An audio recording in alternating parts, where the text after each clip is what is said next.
All right. So in our last lesson, we talked about the trigonometric ratios, and we're going to apply them now to be able to find the length and angles of the right angle triangle. So let us start here.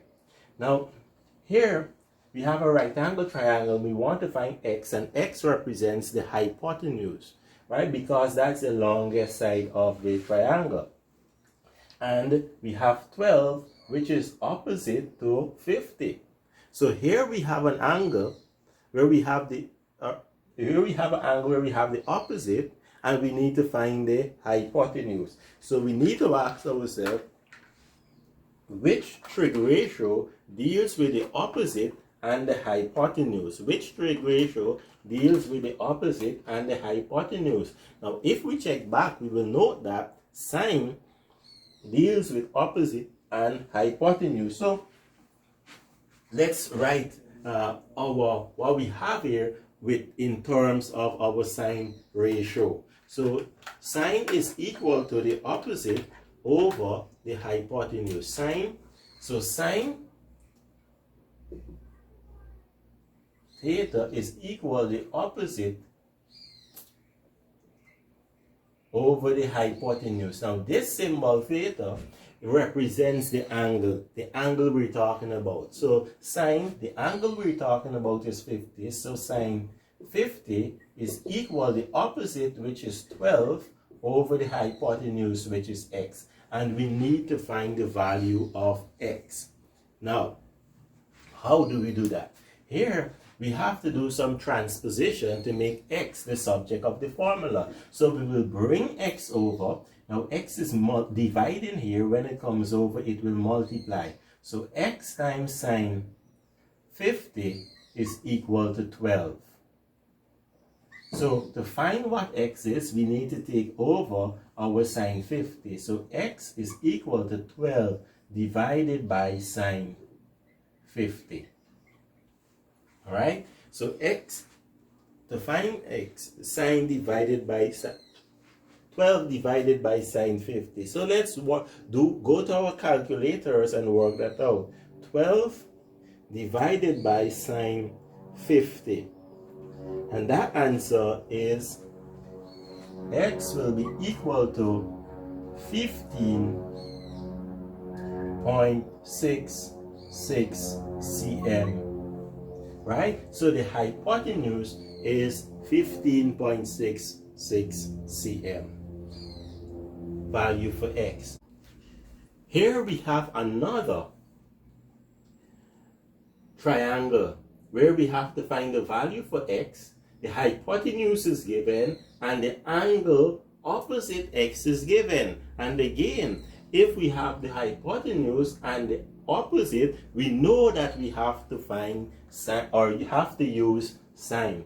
So that using the sine ratio, we have sine. Now the angle we're using here is 25. So sine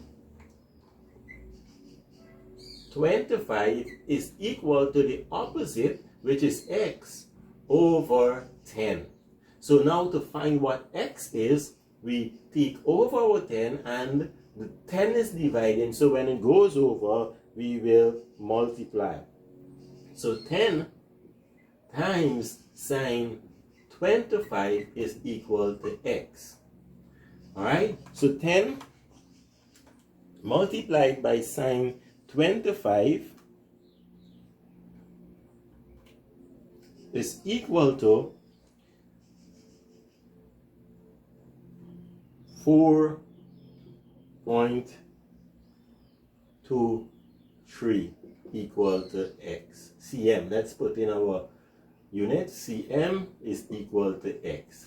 Now, I just want to remind you that when you're using your scientific calculators, ensure that it is in degrees. How you do that is just look at the top of your calculator, look for the letter D or DEG, right? If it's not in degrees, your answers will not be correct. All right, so check to see if it is in degrees, and if it's not in degree, if you see a R or a G, or right, you have to change it to degrees. Now let's look at one where we have to find the angle. We have to find the angle. So how do we do that? Again, we're given the opposite and the hypotenuse. So sine, again we use sine. Sine x, that's the what we need to find, is equal to the opposite, which is 5 over 12. 5 over 12. So how do we find x? X will be equal to the inverse, the sine inverse, right, of 5 over 12. Now, how do we do that? Now, we go to our calculators. You see, look at sine, right? You see the sign with the little minus one sign up there, that sine inverse. To get that, we will have to press second function sine. And what I will encourage you to do, that when you want to do 5 over 12, we put it in a bracket. Put it in a bracket. So press the bracket and put 5. You can put 5 divided by 12, close bracket. And we will have our answer. So x will be equal to, the angle will be equal to, we have approximately 24.62 degrees. So this angle here is approximately 24.62 degrees. So that is how we use the sine to find either the hypotenuse, the opposite, or the angle. In the next class, in our next lessons, we will talk about how to use cosine to find a missing side or the missing angle.